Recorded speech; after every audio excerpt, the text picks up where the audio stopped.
Do you feel like the liberals have hatred of the working class, like plumbers or electricians, nurses, just kind of the people that actually make society go around it? To me, it seems like they have a real discontempt for the working class. Back in the day, I think liberals kind of were part of the working class, but now the whole PMC or the professional managerial class, like there's basically, I think, three tiers of society. You have the ruling elites, which would be like your George Soros or any one of the 3,000 billionaires or people like the World Economic Forum.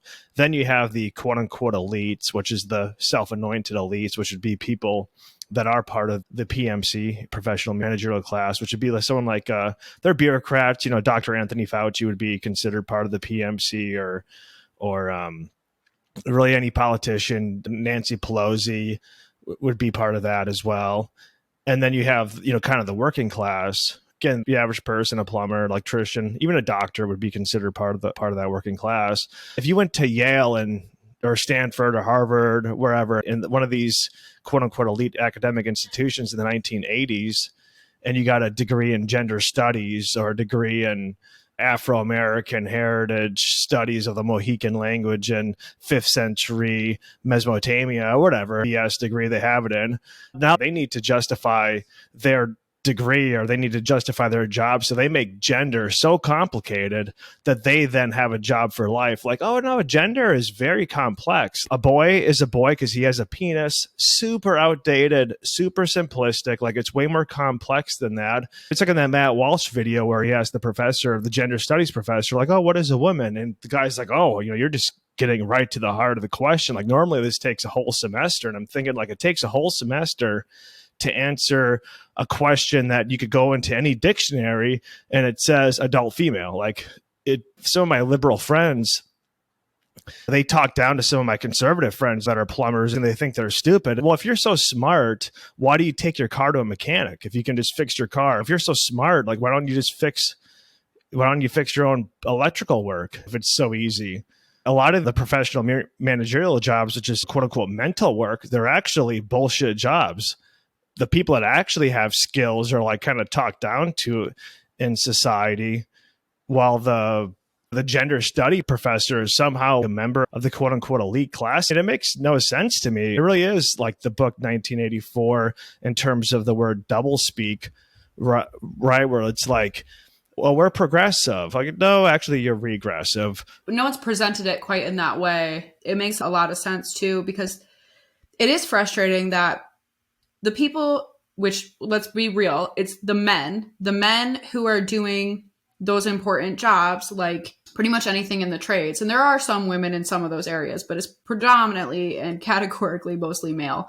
And they get talked down to and they get treated as if they're stupid. Those men are some of the smartest men that I've ever personally met. And it's interesting too, because my husband actually, he worked in sales for a really long time. And then he felt extremely unfulfilled. He didn't like doing it. He had gotten kind of into a position where he was like pushing, like a paper pusher. He was doing like a lot of like stuff like that and filling out a lot of paperwork. And he was like, this is not making me happy. I want skills. I want actual skills that I can use in real life and that don't require me to just be like persuasive or be a good negotiator, or like I want to do something tangible. And now he's a mechanic and he's really good at it.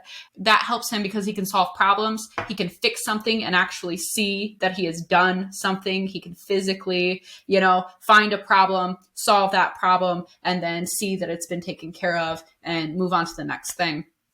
I think just skills in general make you a much more confident person. I think having an actual skill in something like that, like, or electrician or plumbing or anything where you can provide a lot of value to your society, I think that makes you a much more confident person. And then it makes you more confident to take on other projects and learn other things.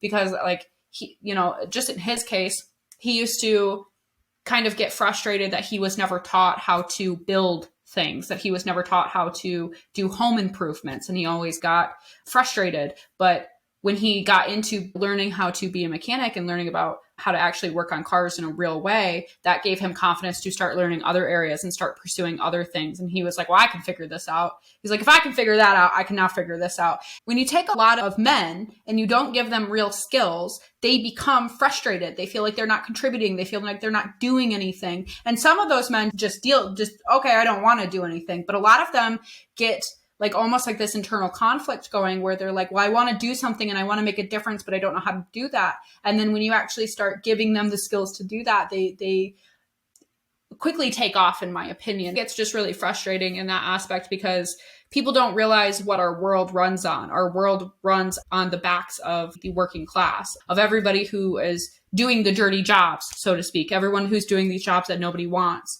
And it frustrates me in the gender conversation in particular, where women sit here like, well, we need to be in all these workplaces and all these forces. Okay, well, why aren't you a garbage man?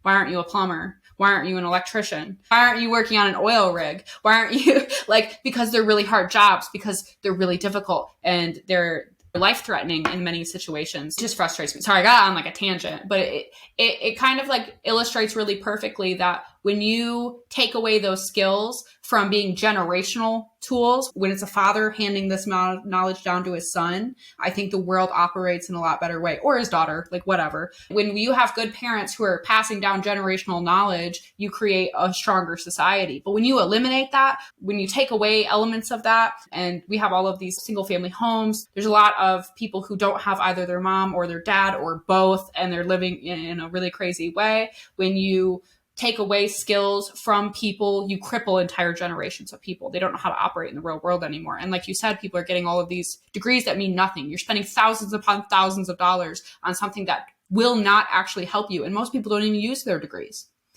So you pay all this money for something you're not even utilizing and you have no skills. It just always leads me to believe what's going to happen when all the boomers and Gen Z are gone and not enough millennials are doing those real things, and what's the world going to look like? Are we going to have to automate because we've lost this really critical knowledge just as people?